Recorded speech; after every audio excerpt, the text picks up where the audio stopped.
The holidays can be a large trigger for stress and anxiety. With all the running around and planning, it's no wonder.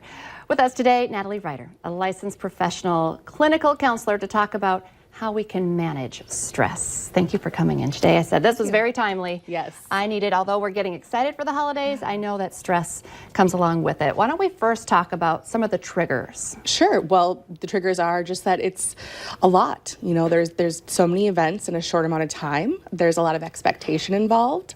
And so often we're just pulled in so many different directions. And women, you know, yeah, I feel like we suffer more from the stress around the holidays. Yes, actually, 44% of women and 31 report stressed compared to 31% of men. So it's scientifically proven that women do feel more stress around the holidays. I tease that my husband's like, you know, he gets credit for some of the fabulous presents that are under the tree, but he didn't shop, he didn't stand in line, and he didn't wrap. But sometimes we put it on ourselves. Yeah. So when it comes to, you know, dealing with stress and anxiety, especially for women, what are some things that we can do to try and kind of ease it? Yeah. Well, I think, you know, you really kind of pointed out the fact that we do kind of have this inherent sense of I have to do these things. So planning is a really big one, you know, just identifying what do we have on our agenda? What are the parties that we have to go to? What are the holiday events? And then maybe just decide which ones are the most important and see if you need to go to them all. You know, if you have 7 parties, do you need to go to 7 parties? And if you do, because sometimes people do, can you maybe only spend an hour and a half? Communicate with your partner and let them know that you have some limits and understand that you can't do everything all at once. Also, delegate. If you're having family Christmas, if you're having family Thanksgiving or another holiday celebration, have somebody else, if you're doing like the main dish, have somebody else bring all the sides. It's okay to delegate and ask for help. Yeah, that's, you know, it's all right to ask for help. You need to say that over and over, because sometimes women, we just want to do it all. It just will be easier to do it all. Yeah. But it's not easier. It's not. It might be easier in the short run in the sense of I can feel like I have control over what's happening. But in the long run, when it comes to enjoying the day, we don't get the time off that we need. We don't get to sit down and enjoy opening presents. We don't get to do all those kinds of fun things.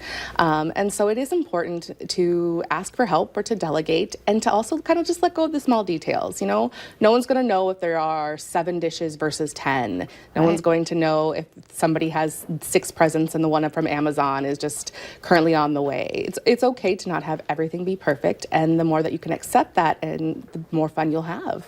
Now, you gave us a list of 4 things, and you kind of covered the top 2. Number 3, focus on giving experiences. Yeah, so one of the biggest stressors surrounding the holidays is budget, you know, especially afterwards. We accumulate all this debt, and then we're stressed with how do I pay this off or pick up these hours to pay for those debt. But we can do things like experiences. Making cookies is a great one. Let's say you have a lot of nieces and nephews, maybe like I do.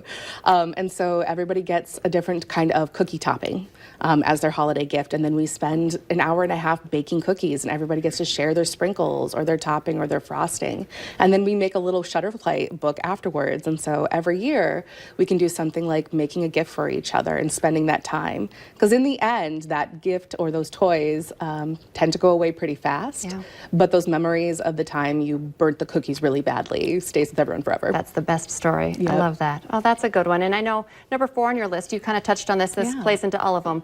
If it means delegating, if it means, you know, saying no to some things, take care of yourself. Yep. And that could be in a lot of different ways. Yeah, I think, you know, just even getting the right amount of sleep is helpful. If you are used to physical activity, taking a walk, you know, especially if you're in maybe a tense family environment or a tense party and you just need a little bit of a break, go ahead and take a walk. You know, even if it's 20 below outside, 5 minutes can sometimes do a world of good. So take a walk and just watch how much alcohol that you drink at a time. That can be helpful because that can increase stress a lot.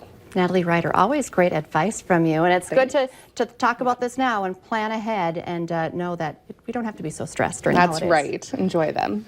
Stay with us. Coming up next here on North Dakota Today, we'll get a check of your daily motivation.